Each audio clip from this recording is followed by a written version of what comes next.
So you might have seen a few of my posts about, hey, is that a car? What the hell is that thing? Well, it's actually a gaming mouse, and it's my gaming mouse. I made this entirely from scratch, modeled in Blender, and printed in nylon PA12. And I made this thing with one goal in mind: 0 grams. And I know, what do you mean 0 gram mouse? It has to be made of something, right? Yes. So this is what it's like to aim with a sub 20 gram gaming mouse that feels like 0 grams.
I always loved lightweight gaming mice, but even the best ones out there still have me wanting something just a little bit different, so I made my own.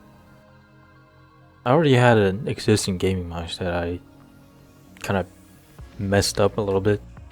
I drilled the bottom part out entirely and it was kind of ugly, so I was like, hey, why not just take this further? The PCB is kind of square and it's lightweight, decent performance, so it was a good starting point. Then I started in Blender. Every curve, every cutout, I shaped it based off how my hand moves when I aim. No guesswork, just precision. Most of the wall thickness and values are either 1.5 or 2 millimeters, something like that, something just on the dot.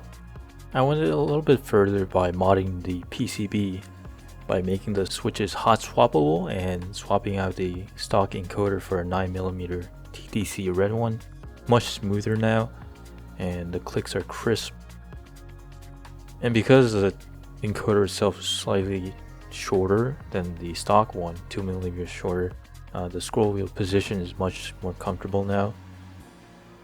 But you don't have to do it. Just with the stock components and my custom scroll wheel already felt amazing. But I want to go to that extra mile to see how much better I can make it. Right now I'm using the TTC Infinity switches.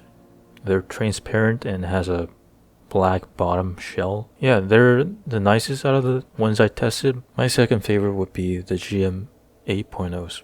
People give a lot of shit about KL switches, default KL switches, 4.0s. I think they're great, which is why I went with the KL 4.0s for my middle mouse button. Because I didn't want my middle mouse button to accidentally click when I'm scrolling up and down, so I think it's a good option. And I like how it's cohesive. Most of the components are red and black. Oh, well, I should have mentioned this first, but the final print or the final thing is printed entirely in nylon PA12. Like I said, they use this process called MJF, which stands for multi-jet fusion. It pretty much use like a fusing light or fusing agent to fuse the nylon powder. It's just plastic, okay? And it's really light. One of the reasons why I stuck to this instead of trying to make it in resin is that if you don't have a resin printer, optimizing this kind of fragile print is going to be difficult. Even if you give whatever company your 3D requisites, they're probably not going to check it. Besides, it's lighter and the surface finish is arguably slightly better because you don't have to deal with layer lines. And with all the components included, electronics, it just comes in at 19.7 grams, so under 20 grams, and it feels like you're using nothing when you use it. It feels like air. This weight is literally lighter than a AA battery and less than half of a already lightweight gaming mouse. This is a Pulsar X2F Beta Edition. Unfortunately, it doesn't have side buttons, but I honestly think scroll wheel I kind of need it for Apex, but clicking on your side button is going to affect your aim because you're grabbing the mouse in a different way.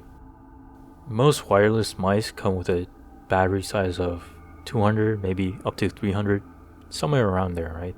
That's decent, but I felt like it was a bit overkill for my use, so I swapped it out for a 150 milliamp hour cell. It's lighter, it still lasts 3 or 4 days on 1 kHz polling rate, and honestly I just wanted to shave every gram I could, and that's why it brought us here. There's been countless revisions, and I can't even remember how many times I've revised something in Blender. But now it's here and it looks nice. I just wanted to make something that looks clean and feels good to use. And I think I've did it. I think I made my dream gaming mouse. And obviously, yes, it is heavily inspired, or maybe you can even say straight ripped off from Optone Tech's Zero mouse. But I got into making this thing because the existing models I tried online were pretty bad, and I wanted to make something on my own, entirely new. So yeah, this is a mouse I've been using, and honestly I can't go back to anything else. This mouse pretty much ruined everything else for me. If you want something like this, maybe you have an R1 Pro, maybe as a product, maybe mass produced, let me know in the comments. I might just make that happen.